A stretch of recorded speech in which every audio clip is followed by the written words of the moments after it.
And Jerry's gonna try an impossible shot from here.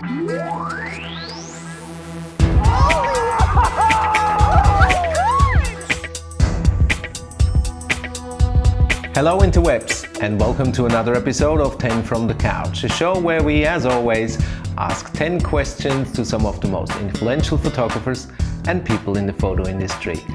Today's guest has been a professional photographer for over 18 years and he has clearly left his mark.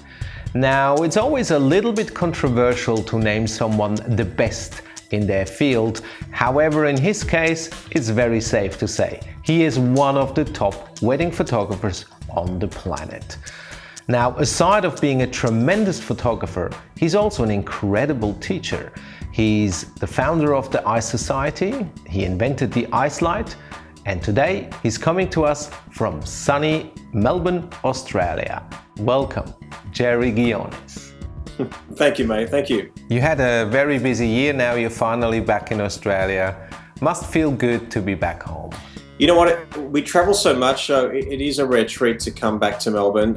We're pretty much here in Australia 4 months of the year, and we just shot a wedding in Sydney over the weekend. So finally, we're back here. We're here till the end of the year. So very excited about nesting a little bit in our home here in Melbourne. And you already know where you go next? We do. Pretty much we're always a year in advance in the sense that like all our schedule is predetermined a year in advance. So in January, we're very excited actually. This is 90% confirmed. We are photographing a christening of a previous bride, obviously their child, and it's going to be in the Vatican. And I believe the Pope may be baptizing the child, so that should be pretty cool. I'm really excited about that. Let's start the new year easy, huh? With the Pope. Well, that's the thing is it's not 100% confirmed. It's about 90% confirmed that apparently he christens like 18 children a year on one particular day, and I believe it's this particular day. But I won't believe it until I'm there. And if I'm there during the christening, in the middle of St. Peter's, I'm going to sneeze so he can offer me his blessing. Well, see, with you I never know, because this actually might be one of your smart little tricks to have him look straight down your lens. Childish Cherry. Let's talk about Cherry the kid. You grew up in Melbourne, Australia, but Guiones doesn't sound very Australian, so tell us a little bit about where you come from. Well, look, I'm from Greek background. It's funny because when I'm in Australia, I consider myself Greek. I don't consider myself Australian. When I'm outside of Australia, I'm Australian, because if I said I was Greek, they'd think I'm from Greece. So it's pretty much when you're European, I think, as well as other cultures, you are what your parents are. And we certainly have maintained a lot of the Greek culture. I speak Greek fluently and all that kind of thing. If you'd asked me who I was at 12 years of age, I think, you know what, I had an amazing childhood till about 12, 13. We had an amazing family unit. We had parties every week, every second week at our home. My parents were very much, very much, I wouldn't call them socialites per se, but my dad owned a nightclub, and he had a lot of all the very famous Australian bands that we all know at his nightclub, and he used to work there every night and come home, very early in the morning and so on. Mum was an amazing homemaker, and she was fantastic. We laughed together, we had fun together and so on, but we had an amazing childhood. So beyond the age of 12, the recession hit and all sorts of problems happened, but I had an amazing foundation to work from. But I was a very happy child. I was very, I knew what I wanted. I wasn't the best student, I think by choice, because I sort of did what I had to do to pass my school years, but I just loved people, and I guess that the person I am today is a logical evolution of who I was to who I am now. I know that sounds funny, but you know how some people sort of evolve very differently. I think that anyone who knows me from a young person to where I am now, I'm a logical progression of myself, in a sense that, I've always been a happy guy. I've always loved people. I've always liked mingling. I love photography, and I found that at a very early age as well. So all these things are really good. But coincidentally, till the age of 12, things were fantastic. Now, you're a very, very talented photographer and you could do all sorts of different styles. What is it that fascinates you about weddings and portraits? Well, I think that, when I was starting photography, I started the love photography at the age of 15. And when I wanted to do it as a job, I thought, hey, I want to shoot fashion. As every young man in photography wants to do, he would normally want to shoot pretty girls for a living. At the same time, though, I thought to myself, is it realistic to make money consistently in this industry? Because I had, met a lot of people and then I searched all around, asked the right questions, and from what I understood, it wasn't very easy to get in that industry, let alone make good money out of it and consistently. There's very few people that actually do it very, very well and very consistently and make good money. Some people in the fashion industry today, they just do it for the prestige of doing it, or the wank factor, as we say in Australia. Whereas I don't care. I'm happy to make money and do this as a living, and certainly I love it. Now, why domestic? Well, I think everyone gets married. I mean, and back then it was at film days, there was more mystique to what we did as a living. So therefore I found that there was more respect given to photographers back then. And I found that weddings and portraits being a domestic market, I love that as well. I really appreciated shooting, getting an ordinary,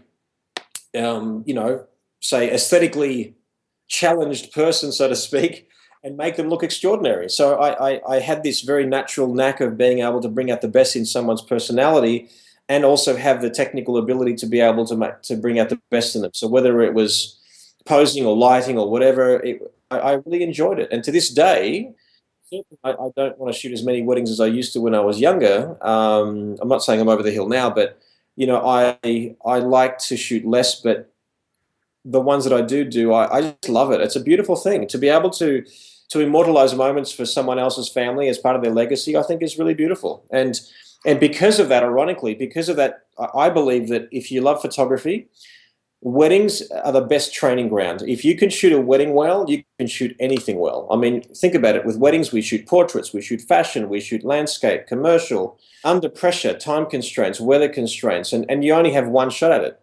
So I believe that, and because of my weddings and portrait grounding, I do a lot of fashion shoots, and I do that. So pretty much my specialty is just people. That's pretty much where it's at.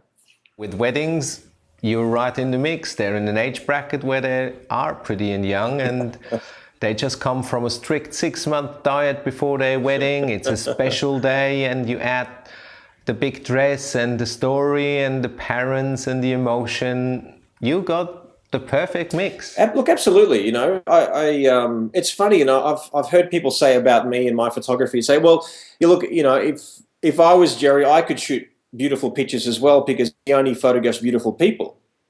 And I've heard that said very often, and even to the point where people say I only photograph in amazing locations. And it's funny because what everyone that I have photographed have in common is not that they're beautiful, which certainly is the case, but not that they're aesthetically attractive, as we say, but they have me in common in the sense that I know how to bring out the best in them. I know how to pose them. I know how to light them.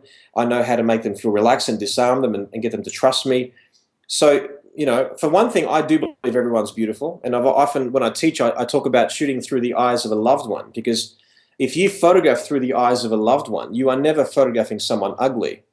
Everyone's beautiful. Now, yes, we have to take our righteous hat off for a moment and say, well, wait a second. Okay, we can also hold hands and sing Kumbaya and everyone's beautiful. But ultimately, though, some people need help with, aesthetically, in the sense of how do we minimize weight? How do we soften a big nose? How do we make ears look smaller? And all those different things. But it's that softness, it's that approach to someone. But like I said, for me, I get people to trust me with my humor and my empathy. And once they let you in, then you see someone completely beautiful. And it's a beautiful thing. Like I said, for me, to this day, I still love it. I've always loved the approach of weddings and portraits. I think it's beautiful. Now, you have this talent to produce those rich, saturated, Hollywood, glamorous, beautiful photographs, and somehow you find an interesting backdrop wherever you go. I wonder, after 18 years, don't you run into the situation where you start to copy yourself? And after all those years, how do you keep it fresh? Yeah, look, that's really tough. I think, as an artist, when you develop a particular style and you've established a style, when it becomes repetitive, it's really no longer art. It's a commodity. It's just a replication of what you've done. Now, certainly there's, every single wedding, there are certain shots that I do, but how I do them can be a little bit different. So when you have a little bit more time or you're more relaxed, you can push the boundaries. But, there are certain, like what we call bread and butter of what we do. But I think that it's those elusive shots on the day that make it worth your while that are the wow factor. But I've always believed that to do a beautiful wedding coverage, or any coverage for that matter, is do three things: make people laugh, make people cry, and hold their breath. Make people laugh, joy, beauty, fun. Make people cry, emotional, connection, relationship, story. Hold their breath, wow, I have never seen that before. Like it literally, I want to put this print on my wall and have it as a talking piece when people come to dinner with friends and so on and so forth. So for me, I love that beauty. For me, I think that when someone looks at a photograph of themselves, they ask, how beautiful do I look? They don't look at the emotion yet. They don't look at the story yet. They don't look at the connection. They don't look at all those things that we as photographers would like to believe is the most important thing in photography. But most people, probably 99% of people who look at a photo of themselves, they ask themselves, do I look good first? And then once they get over that hurdle, then they ask about the story, the emotion, the feeling, and all that kind of thing. But yes, certainly in my photography, I do like to have that beautiful fairy tale look about it. You know what I mean? There is a sense of magic in the images, and quite simply, I won't leave the wedding unless I get it. But what if it doesn't happen? Is that the moment when you dig deep in your box of tricks and belt out a song from Queen or turn into Borat?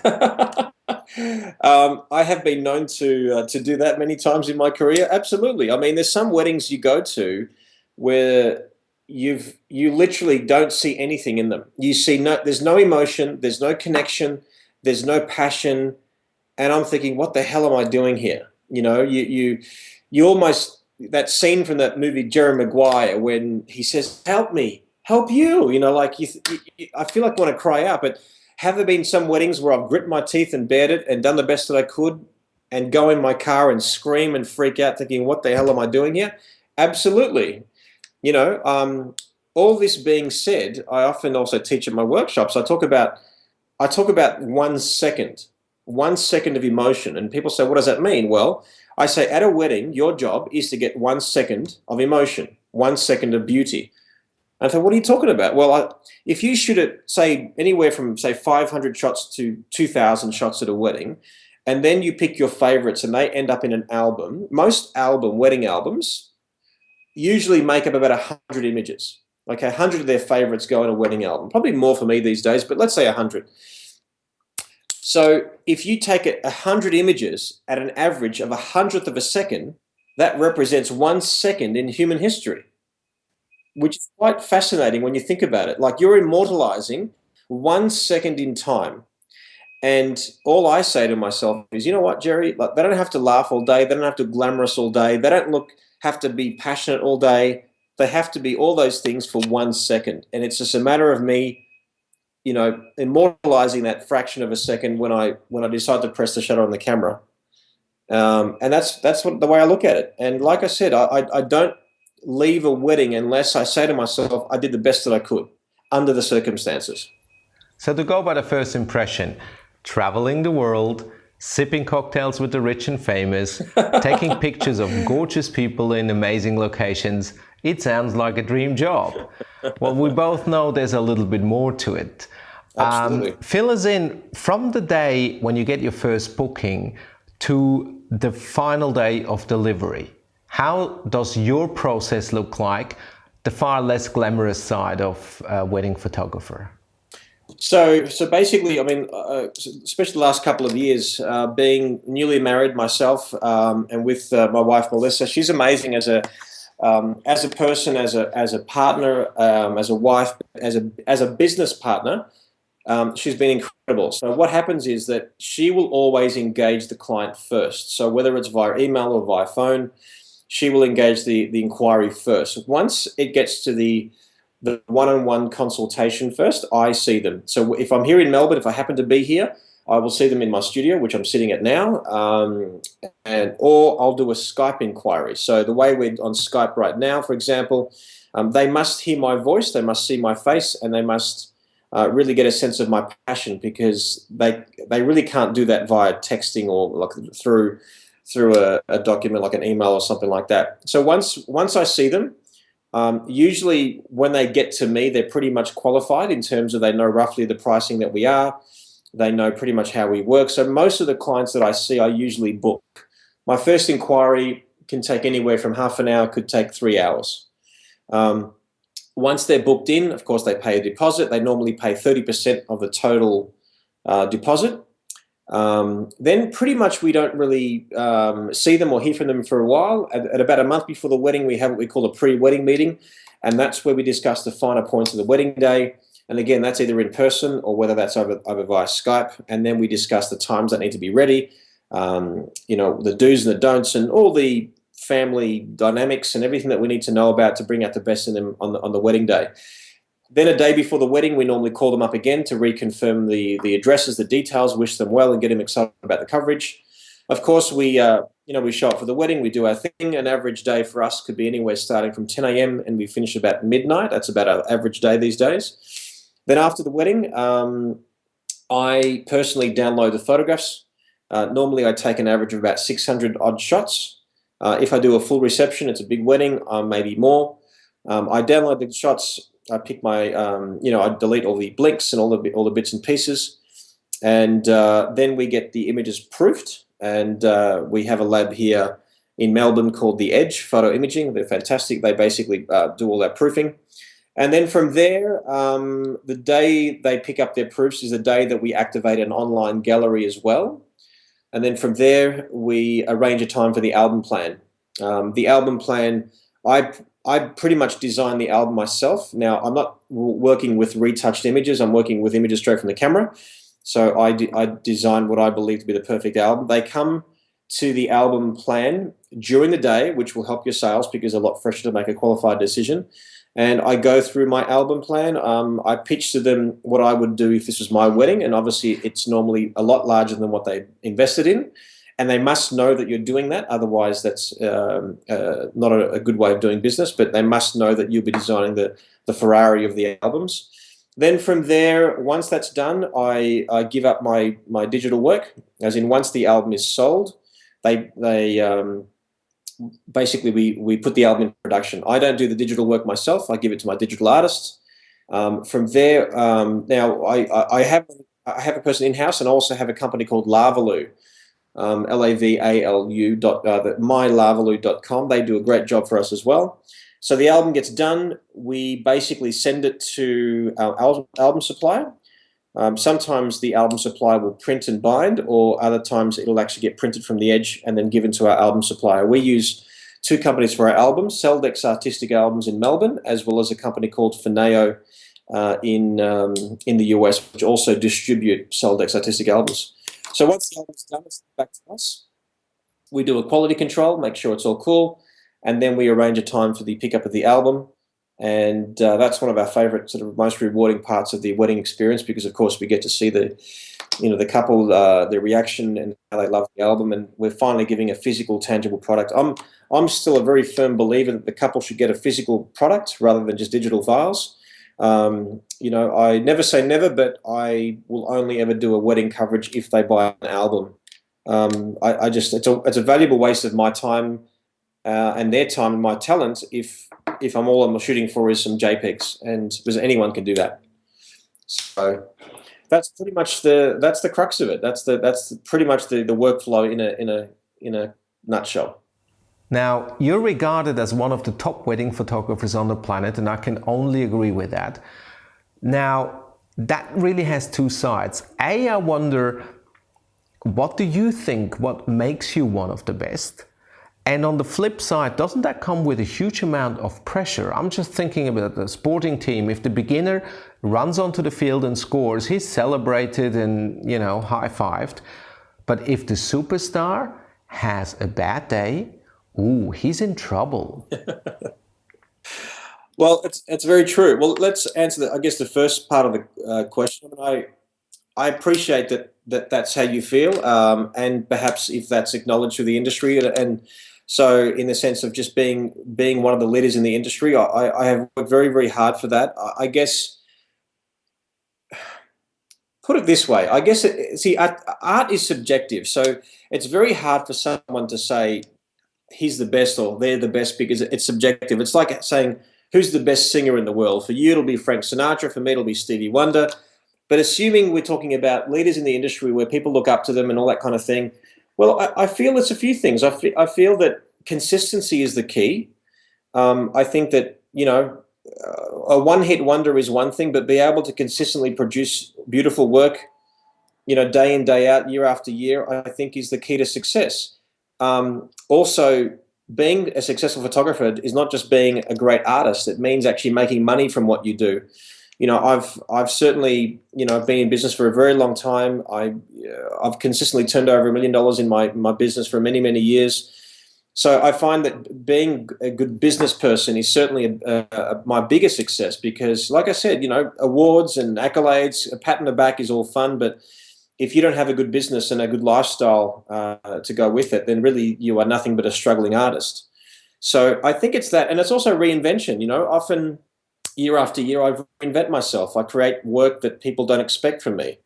And I use competition for that very purpose. So when competitions come around, I make sure I produce usually every year at least one body of work that you wouldn't expect from me. And often it's a surprise to the people who award this new project that it's actually my work, and that's the key to for my success as well. So, but longevity, consistency, and I guess putting your money where your mouth is. The fact is that I just love what I do.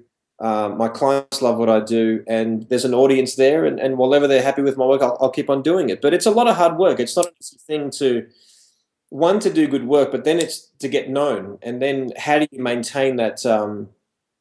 How do you maintain being in the public eye in a certain way, and also presenting yourself as a good role model? Because I find that there are certain people out there that sometimes forget where they come from. And I've always said, you've got to be kind to the people on the way up because you might meet them on the way down. Now, Jerry, throughout the interview, we've already shown a lot of your images, plus some behind-the-scenes footage of you working, which I find quite interesting as well. However, there's 3 images where I just love to hear a little bit more. The first one is a gorgeous couple with an amazing location, and it looks like everybody else has left and they're still sitting there. Maybe they're still sitting there today. That was a wedding in New York that I shot a couple of years ago, and it was a very beautiful wedding. There was a lot of soul to it, but it certainly had its pressures. But what it basically was is that particular image was photographed at the reception venue at Cipriani, across the road from Grand Central Station, and it used to be an old bank. Now, what I wanted was a shot to just finish off the evening. I always want to finish off the wedding with a beautiful, powerful shot.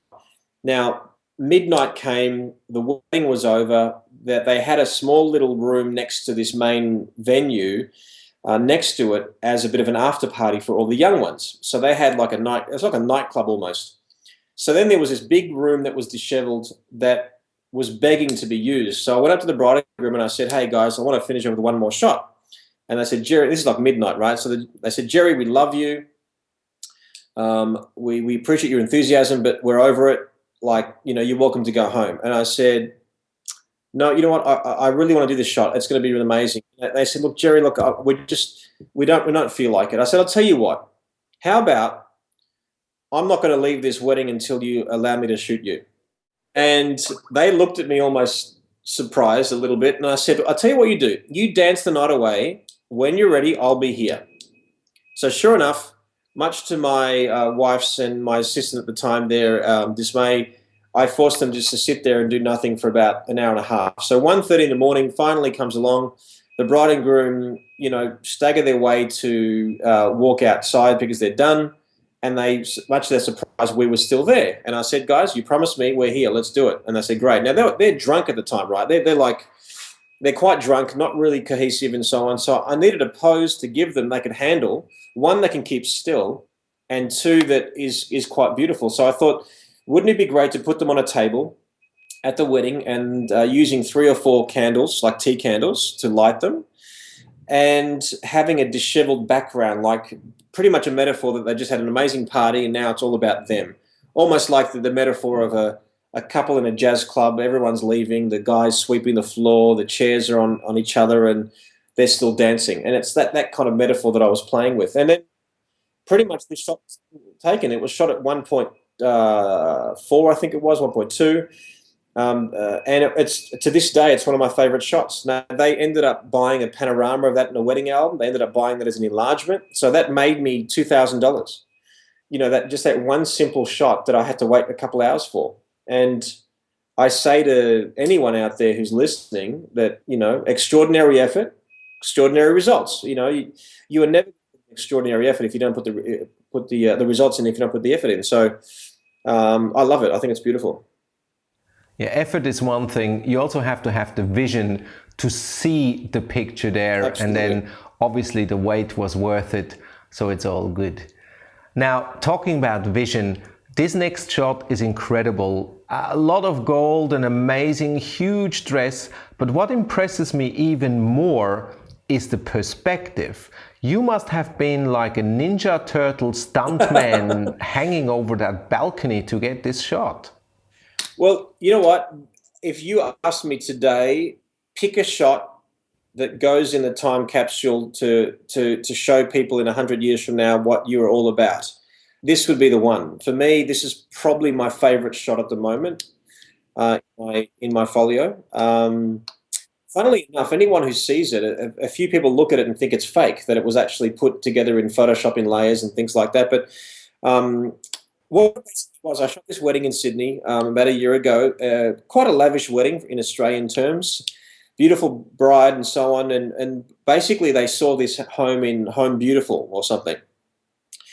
And they found out the owner of this house and they literally said, how much would it take for you to leave this house for 2 weeks? So I go to this location and I walk in, I'm like, wow, this is incredible. I mean, you'd imagine that when you walked in, that was the shot. Pretty much when you walk in, you open up the doors, the staircase leads your eye in, and that's pretty much how most people would have photographed this particular area. Now, I'm looking at her, and I look at her dress, and her dress looked like a cloud. I mean, it was a gorgeous, amazing gown, and it looked like a cloud. And I thought, and then what I do with when I create, I think about what something looks like, what it reminds me of. I keep on playing that dot-to-dot game. Where does that lead me? I allow my creativity to flow. In other words, I let it go. I don't stop it there. So I thought, okay, she looks gorgeous. She looks like an angel sitting on a cloud. Maybe I looked at her dress and I thought, you know what? If I lay that dress out, it would perfectly mirror the circular area. And I love the idea of walking upstairs and shooting downwards as a metaphor of this is an angel sleeping on a cloud at the pearly gates. So there was a metaphor. There was my idea. And it just so happens that her blonde hair goes beautifully with the gold of the location as well. So where I'm standing is on a bridge almost. The unique perspective of this is the fact that I'm leaning over the balcony so I can get that perspective, because what's unique about this shot, among many other things, is the perspective, the symmetry of the shot. I think is beautiful. All the leading lines leading up to the bride is gorgeous. There's quite a few little symbolisms in this shot. There's a keyhole in there. There's an omega, the Greek final letter in the alphabet, and not to cheese the sentiment up, but it almost looks like a wine decanter as well. But there's a lot of shapes in that image that we're very familiar with. And once we're familiar with things, as well as triangles and circles, which are pleasing to the eye, it makes it very pleasing to look at. So it's probably it probably is my favorite shot that I've ever taken, to be honest. Now the third image is quite different from the first two. What can you tell us about the red phone booth? I was doing a workshop in London earlier this year, and we had our models, come to us and all that kind of thing. And during our workshops, among many other things, people see my thought process as to how I shoot and what I do. And being in London, you would say it's very cliche to shoot a phone box. And when I said to my students that I was going to shoot near a phone box, they said, "Oh, you could almost see it on their faces. Very cliche, Jerry. Like pretty boring. It's like shooting at Parliament House here in Melbourne or shooting at the Opera House in Sydney. So it's very cliche." And I thought, well, look, how about I just give you a different perspective of it? So I grabbed two models. Now, these guys aren't a couple. They're actually models. He's actually gay. So it's amazing that we got a shot that looks like they're totally in love and totally into each other with the finesse and the mood that we create. But I love shooting voyeuristic shots. I love the idea of, like a third party looking into a moment. So I placed them behind the phone box. And I have a product that I invented, as you mentioned at the start of the introduction there, called the Ice Light. And it's an LED continuous light source. So I literally had someone stand behind the phone box there and add a little beautiful kiss of light there on their faces, creating that beautiful three-dimensional quality of light in their face, and therefore creating the nice cheekbones and jawline and shooting on the short side of the face. Got them almost kissing because they're not a couple and so on. And had this beautiful perspective in shooting at a very, very shallow depth of field. So that's how that was created. Now, I said at the beginning, you're not just an incredible photographer, but you're also a brilliant teacher. And we both mentioned the Eye Society. So for all the viewers who don't know what the Eye Society is, give us a little bit of an overview. Well, look, I've been teaching for about probably 12 years now, and it is an equal passion for photography. So I literally love them both equally. So what happened was that, I started to teach on a world stage in different conventions over the years and different workshops and so on. I thought, well, how do I maintain my audience? As in, how do I teach them in a way that they don't have to travel outside their living room and so on? So I thought, wouldn't it be cool to do an online educational website? Now, back then, this was like 5 years ago now, very few people actually did this. I think Kelby probably started about a year before me, and I thought, wouldn't it be cool to be able to shoot weddings, portraits, fashion, and boudoir, and have people literally just watch me in the sense that it's like they're assisting me. Because people say, "Jared, I'd love to assist you. I'd love to hold your bags." I say, well, you know what? You can now. So I thought to myself, what do I want to do? I literally wrote the words down. I want to inspire, I want to challenge, and I want to educate. And then I spelt the word ice, and I thought, what's another word for people, group, Eye Society? And as soon as I said it out loud, I knew I had a really cool educational brand, because I wanted people to look at my brand and consider education fun. Because when you think of education in the photography world or in years gone by, it's normally very dry. It's very almost what we say in Australia, we call it daggy. You know what I mean? Like, it's very classic portraits, the cheesy hairdos, lighting, and so on. I thought, wouldn't it be cool to just have a fun, cool approach to teaching? So I launched the Eye Society, and in about a month, as in January 2013, it marks the 5-year anniversary of the Eye Society. So every month we release new content of me shooting different things. And there's about 6 or 7 categories every single month. Among a video of the month, there's also an audio commentary. So I often encourage people to actually to bring down the audio of the video and then press play on an audio file, and they can hear what I'm thinking rather than just what I'm doing, which is really cool. I critique work, so people send me their work in anonymously, and I critique it, so you can hear my voice talk about maybe better ways of posing and lighting and things like that. There's all sorts of things that happen every single month. So like I said, there's 60 chapters in existence, and when people join, they access all the past chapters for free. So it's an annual membership. It's normally $1 a day, $365 a year, and you access all the content for 12 months for that price. So it's invaluable. I mean, I'm very, very proud of it. We work very hard, and I think that's pretty much what I was saying to you about putting my money where my mouth is, because every month I've got thousands of people waiting for my new creation or waiting for something new, as a bit of a bit of a push creatively and a bit of a challenge. And I don't just show lavish weddings. I show my bread and butter weddings, my suburban working class families, my corporate couples. I show plus size brides. I mean, there's a blend of everything in there as well. So it really works. I'm very proud of it.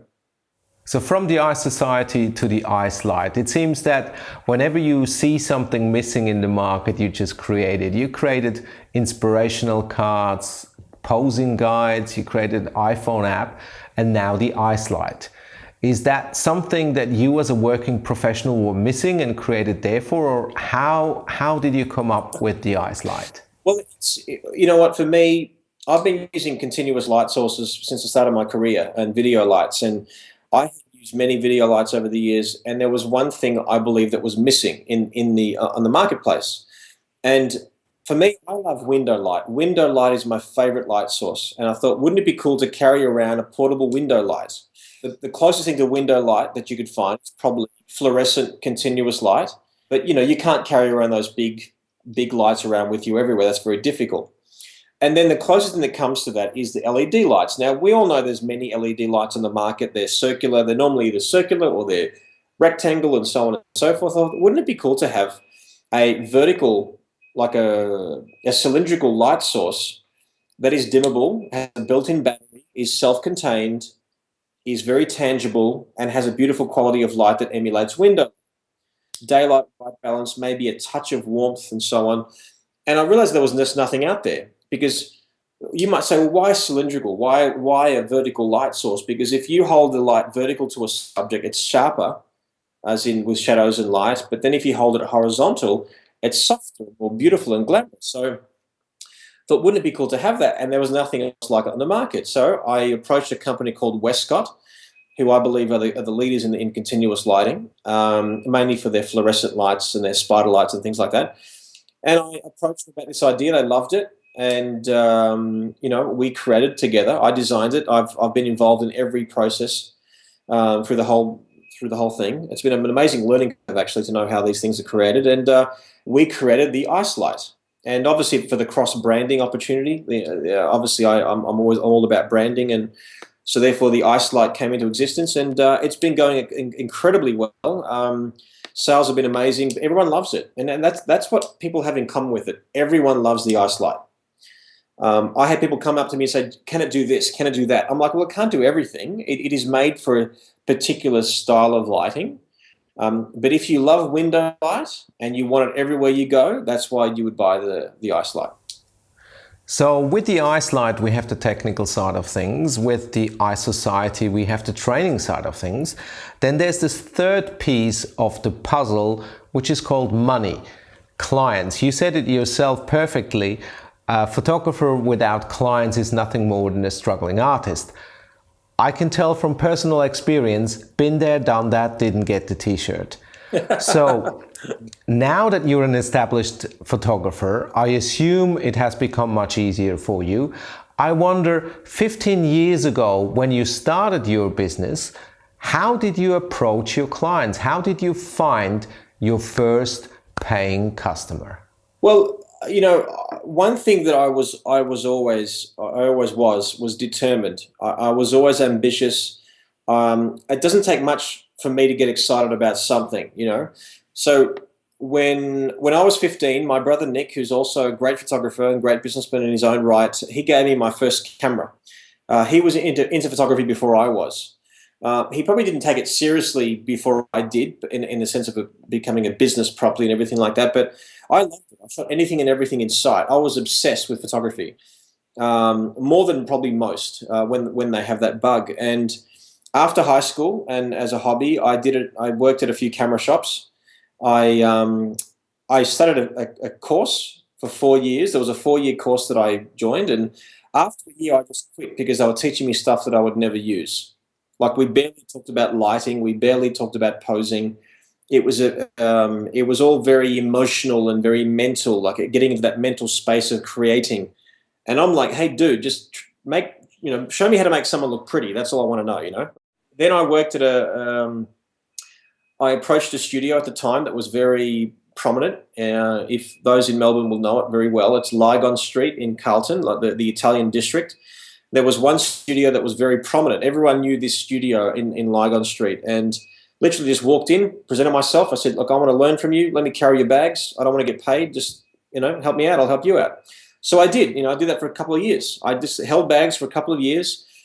My ex-boss at the time asked me to work for him full-time, which I did. And that was for about 3.5 years. And in 97, I started my own business. And I started my business at the back of a chicken shop. Now, my brothers, Nick and John, they owned this charcoal chicken takeaway food store in Melbourne, and they had this big storeroom. And I said, "Hey guys, if you give me can I build a wall and have that separate door and window and have it as my studio?" I thought, I can't afford much. All the brothers will be close. It'll be fun. So I did. And then I outgrew that very quickly. I shot 25 weddings in my first year. I shot 50 weddings in my second. I shot 100 weddings in my third and fourth years. Then I reinvented the business under the name of Excite in Melbourne at 2001, and built this studio that at its peak was doing 300 weddings a year, 15 employees. My brother bought into the business as well, and now he owns it outright. So there was just this amazing thing. And one thing that I've maintained is that, like now I see people in the business have a website, barely have a good website, maybe have a blog and Facebook, and that's all their marketing. That's what they do. There's nothing else but that. And I go, you can't do that. I mean, unless your work is amazing and it precedes you, you have to be out there marketing yourself. And to this day, I mean, when I wanted to be the biggest studio in Australia, and I think we probably achieved that, especially at our peak, I was hungry. I was hungry for the work in the sense that I would be out there talking to designers, talking to reception venues, getting involved in magazines, doing fashion editorials, doing local promotions. I mean, I was hungry. And I often say is pretend like you're hungry because maybe one day you will be. But I've always said that, like marketing is like riding an exercise bike.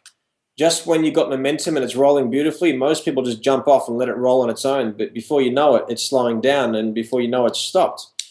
In this industry, in this day and age, you need to just market continuously. It's not enough anymore just to have a good website. I mean, years ago when I started, you just had to be a good person and a reasonable photographer, and you got work. Because the mystique has gone from what we do now. The mystique has gone because everyone's a photographer who owns a phone. We have to differentiate ourselves in many different ways, and most people don't value what we do because everyone has the tool of our trade on their person, which is on their phone, like we just said. So never before it is important to actually continuously be out there. And while everyone's emailing, be that person, be that guy, be that girl in front of people that can hear your tone of voice, feel your passion, and do it that way, because you'll be one of the very few. The personal note, I couldn't agree more. Now, for those who are passionate about photography and thinking about turning pro, what will be your advice? The first thing is, I think I'm a bit old school. I believe that someone should be carrying bags for at least a year or 2 years before they even think about starting their own business. Think of it as an apprenticeship. You need to be at enough weddings to know what to do in many circumstances. If there's a plus size bride, what do you do? If there's a guy with big ears, what do you do? If there's a mother-in-law that's being a pest, what do you do? If there's the priest that doesn't allow you to flash in a church, what do you do? If there's a Jewish wedding, what do you do? If there's a Macedonian wedding, what do you do? The list is endless. And I think there's no better teacher than being on the job when the pressure is off you, in the sense that, it doesn't matter what happens at a wedding when it's not your own per se, because you can just be there and learn from that photographer. Obviously, pick a photographer that you respect and admire, and hopefully they will allow you to assist them. But do not expect money. I mean, some people, the problem with a new generation of people, they're entitled to everything because they have the device, as you mentioned, the iPhone, that can do everything. It's taught them to want everything now. And I'm sorry, but I believe that if you want to be amazing at what you do, I believe you should be assisting photographers that you respect and admire. And if that doesn't happen and you can't do that, and I know it sounds biased, but something like the Eye Society is perfect because you get to experience different weddings in the comfort of your own home and learn from a working professional on the job in different situations and circumstances. I would suggest to focus more on the business, arguably, than even the photography, because the photography will just get better as it goes along. but your business is where it should be at. And consider yourself a business person who happens to be doing photography rather than a photographer who happens to be in business. I mean, there's so many things I could tell you now, but I mean, that's probably the quick advice that I could give them. But educate yourself. You know, I always believe that you have to start the way you want to finish. And people say, what does that mean? Well, if you see yourself as a successful business person in photography, what does that person do? Do they do their own Photoshop? Probably not. Do they? Are they spending every night working when not seeing their family? Probably not. Like, it's all these things that we need to do to set ourselves up for success. But I find that, you know, especially in the wedding industry, because we have to see our clients after hours and shoot their weddings after hours and weekends, then we don't get our life. And I've got to tell you this, but my success, if you said, Jerry, what are you most proud of in your life? I would say it's my marriage. It's my relationship with my wife, and that's my success. That's my happiness. It's funny, you know, many photographers, especially in the domestic wedding and portrait area, they spend their life immortalizing moments for other families and have no moments for themselves. So use what you do for a living as a vehicle to have moments for yourself, to enjoy your life, because money without time is nothing. Money without time is nothing. What a brilliant quote to finish this interview. Wow. Hey, Jerry, it has been an absolute pleasure. Thank you so much for your time. You're welcome. It's an absolute pleasure. I appreciate it. And for the listeners out there, thank you so much for your continued support. And yeah, I'd love to see you very soon. What a nice guy. Well, that's it for today. Thank you very much for watching. I hope I see you next time. And as always, as we say in Switzerland, danke fürs Zuschauen und bis bald.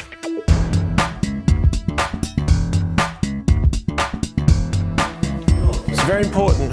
It's very important for me to try this. Okay, so this is the name of the game, all right? I've got to hit 3 cushions, and then this ball goes in here. I'll do it with my eyes closed. Okay, you ready? Here we are. It's all good. Okay, and in fact, I'll look at you.